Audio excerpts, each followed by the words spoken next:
Hello, hello, my favorite people. Welcome to the Real Estate Experience Podcast with your host. Myself, Sterling White, is in the building. Of course, I'm actually in the building shooting this content, where on each and every episode provide experience shares in hopes that you can replicate the successes and avoid the potholes, mistakes, as well as pitfalls, and have other investors on as well to share their experiences and also provide insights and different perspectives as well. You know the next steps. Those of you who are on the YouTube, hit that notification bell as well as the subscribe button, and everyone on the other platforms, whether that's WorldStar Hip Hop, that is iTunes, that is Spotify, leave that rating. Stitcher, it would really mean the world to myself and team, and just share your overall feedback. So today's episode, we're going to be going into how to separate yourself from the competition. And this is more so on the acquisition side, and it could be an operator in general,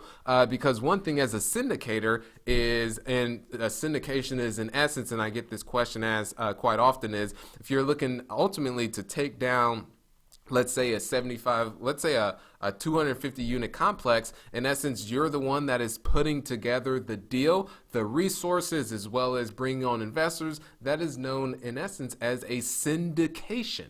You're syndicating and putting the deal together. So how would you separate yourself, whether you're an operator, a syndicator, you're going direct to owner to buy deals, or even through brokers?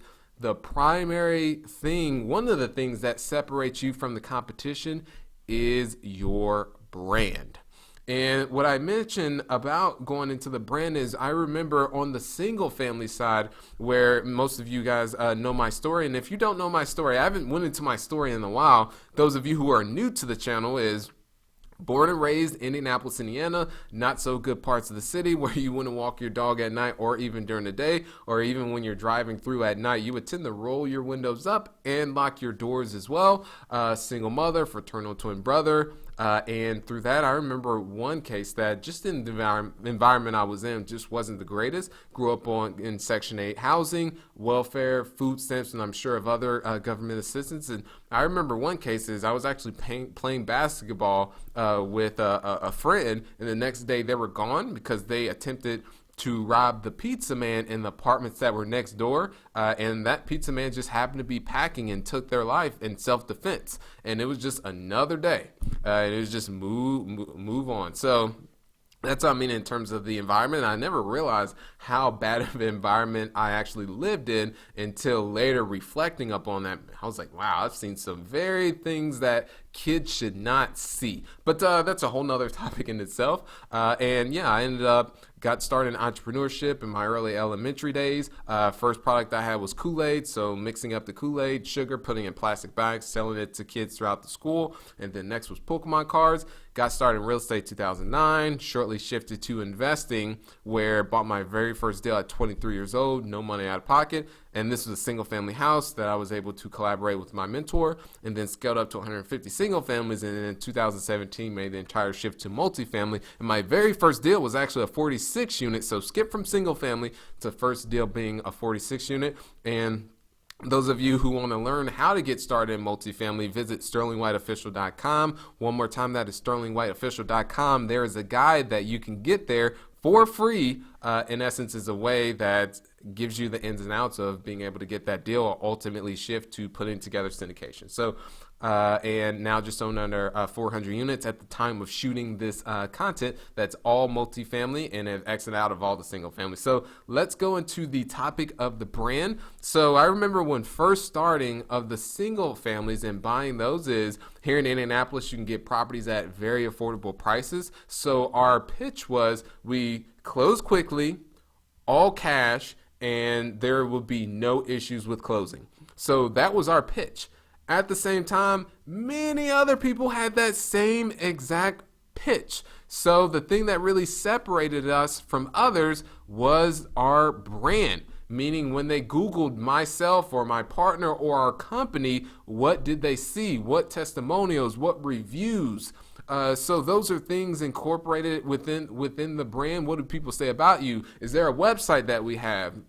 How does the website look? versus if they were to Google the competition, they don't find anything, then that would be able to give us the upper hand. So that's what I mean in terms of something that really distinguishes you from the remaining of the crowd. And I'm just checking my notes to see if there was something else additionally that I wanted to jump on that topic. But also another case that I want to mention about personal branding too is when I go direct to owner.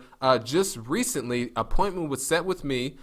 These decision makers, these operators own. It was just over 100 units that was in the Kansas City market. The appointment was set for me because they were looking to sell their property. And when I spoke with them, one of the first things I ask is why now in terms of wanting to sell your property? Because I'm always wanting to understand what is the motivation. Because if they say, well, I was just wanting to hear an offer, and if I were to sell, it would be retail or above market. Click. Nah, I definitely would not hang up. But in that case, I would just move on to someone else and just ask them, hey, do you happen to have any other properties? Maybe something that needs a little bit of love. And then in that case, that may be something that they're willing to sell at a little bit more of a discount due to the work that is involved in it. So that's one of the first things I asked, but there was one operator in particular. I was on the phone with them, and the very first thing they mentioned was, I actually Googled you, Sterling, and I found nothing but good things about you and people saying great things about you as well when I did my search. And then I looked at what your company is doing. So that's what I mean about the personal brand, how important that is. And just recently, I went to a seminar, a conference that talked about the personal brand, because there's so many, let's say on social media, when you're pushing out content like this, for instance, and you're looking to get investors on, or let's say someone to purchase your service. So you're pushing the content out there, the value is a way to get people into your quote unquote, your funnel. Then from there, the main thing that really distinguishes you and why people would move forward with investing in me is a lot of times is my story. Because the material that I put out there, let's say 5 tips to buy a multifamily property, or how to do your first syndication, or the how to structure a deal, is other operators do those same types of content. But one thing that's a good distinguisher is your actual story. And people are able to relate to that. And that was one of the things I was able to get from the conference recently is to, on your social channels, one, I would post, I would say quite a bit, about 70-75% on the business side, and then the remaining I would do personal and hobbies. However, I've now flip-flopped that entirely to where there's only a slew amount of still the business, but people want to know you as the you, and that's what really distinguishes you from everyone else, is your actual story. So that's one thing that I learned from that. And many people, and when it comes to your story, it is dependent on person upon person, because you can go as deep as you want with your story. Some people may not be comfortable with sharing their kids. Other people may not be as comfortable talking in front of a camera. They may want to do the blog, or so that's what I mean, is the deeper that you can go is the more relatable that you can be to show this person's actually a human being. So I'll give you all a prime example of one thing that I shared that really that people reached out to me, investors as well as people on the that wanted to get insights and be coached in terms of helping them get more into the multifamily space and make that transition ultimately scale. Was that I posted a video of, and this was a great experience, is I was teaching Kinley, which is my 8-year-old daughter, how to ride her bike without the training wheels.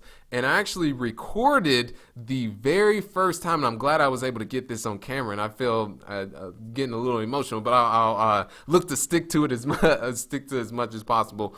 But in essence, is the way I was actually training her to ride her bike without her wheels is I would hold on to the back seat instead of some people like to train them and hold the front of and help steer. The most optimal way is actually, and this is what I found out on YouTube. I always like to do research and all that to make it as best of an experience as possible. But in essence, is I was holding on to the back of her seat, and she would be the one that would steer, and Yeah, she would be the one to steer and what is it? Ultimately drive in terms of going the proper direction, and she would find her balance and all that. So this took about 7 to 8 days, and I actually documented the whole entire thing. Day one through about 3 to 4, she just about gave up, you guys, and that was one thing that I had to keep pressing on. It definitely took some patience from me, and also some patience from her side as well. But we were able to get through that, and she started to see the progress. And then from there that's when she started to enjoy it more. And I even had the conversation before that, hey, Kinley, there's going to be a rough patch that we're going to go through. And she said, okay, well, I mean, I'm fine with that. And then actually when we got through that rough patch, which was right at the beginning, when you're learning a skill, is you're in that frustration phase. And then after that frustration phase, that's when you get into, okay, well, I'm starting to understand the mechanics. And then from there, that's when you really get it going. And then there's another phase, which is your unconscious competence, I believe is what it is. In terms of, like, let's say you're driving a car now, you can actually text on your cell phone, which I definitely wouldn't recommend that, and do all these things. Versus when you first started driving the car, you're like, okay, I've got to do gas. Okay, now I've got to think about braking. Okay, you got all these things, but now you've done. So to go back to the story is I posted that as soon as I let go of the seat, she just started riding off all by herself, and I caught that moment. And I had so many people that commented on that was able to relate to that, especially people who have kids.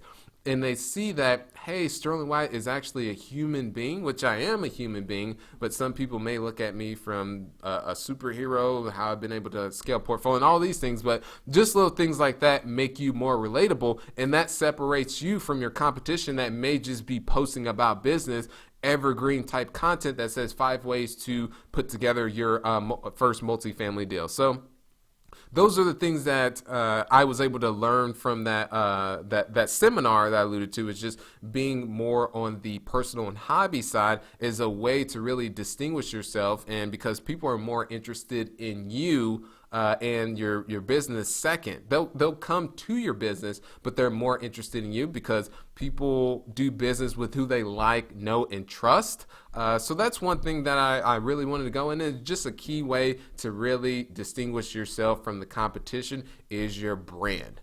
And I had someone that reached out to me, and this was a fellow mentee that they wanted to create another another profile that was on the business side, more professionalized, because a lot of the content that they posted on their own personal one was political, a little edgy. And I mentioned that that's just one of the things that, and this is why I'm always in the case, I never tell someone, hey, you should do this. I just provide a different perspective. And I said, when you post those types of content, that's the thing is, if you have a potential seller of a property and they go to research you, that is what they'll see. So, I mean, you want to be, at the end of the day, true to who you are. But those are just some mindful things to have in mind. And so you can create some more content that could be less edgy, but you still want to be true to who you are. You just have to understand there is a push-pull, or there's you guys get where I'm going with that. There's a trade-off. There we go. There is definitely a trade-off that you experience with some content that you do post versus other content. And others, like GC, Grant Cardone, is more polarizing in the content that he has, to where you either like him or you hate him. But still, either way, he ends up crushing it and takes down these deals anyway. But those are the types of things when it comes to building out your brand is. And this was another thing that I also learned too, is you can create the narrative of how people view you through the content that you push out there. It's huge in terms of the social media. So don't want to get too much into that. That's a whole nother topic in itself. But the main thing to really separate you from the competition is the brand. And you are a brand. And there's a quote by Jay-Z that I want to end things off is, he says that, I'm not a businessman, I'm a businessman. He's a business. Okay, you get it. So now let's go ahead and shift into. Normally, I do a book recommendation, but today's recommendation is actually going to be a documentary. Huge fan of documentaries.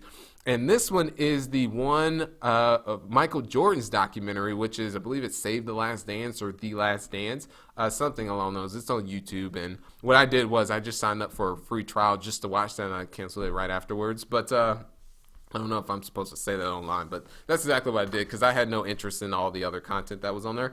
But just going back to it is the biggest takeaways that I was able to get from this is the first one that was indicated. In order for Michael Jordan, he had to make a shift in terms of how he actually played basketball. Because for a while he was so me, I'm the team, I, that he was a scorer. And that's what he did. And one thing that his coach, Phil Jackson, mentioned to him that, hey, you can go for the scoring titles and everything can be about you, or we can make this more of a team element and we'll be able to go further. Because for the longest time, Michael Jordan wasn't, and some of you may actually have to fact check me, he didn't really win a title until he started to get the team more involved, such as Dennis Rodman, Scottie Pippen, Tony Kukoc, Bill Cartwright, I believe is another one, last name Cartwright, something along those lines. But all these different teammates, he had to start to get involved versus it being to I. So he went further when he started utilizing his team versus making it so much on I. He still wanted to take the last shot at the end of the day, but many times he would oftentimes dish it out to a teammate if he happened to be triple teamed or quadruple teamed. So there's the first one. The second is he used the smallest things as fuel. And what I mean by fuel is a form of motivation, which I've spoken previously on this very same topic with using negative circumstances that I experience as fuel. And so for him there was a newscaster that said he wouldn't be able to win a third championship in a row. And I believe he mentioned that he was more on the downturn. He was uncertain and all these different things. He wasn't working as hard. And he heard that one thing from that newscaster, and that just lit a fire underneath him. And a lot of him staying after the gym, being the first one to the gym, the last one leaving the gym, was that one little thing of someone saying he couldn't do something. And he just blew it up and leveraged that as fire.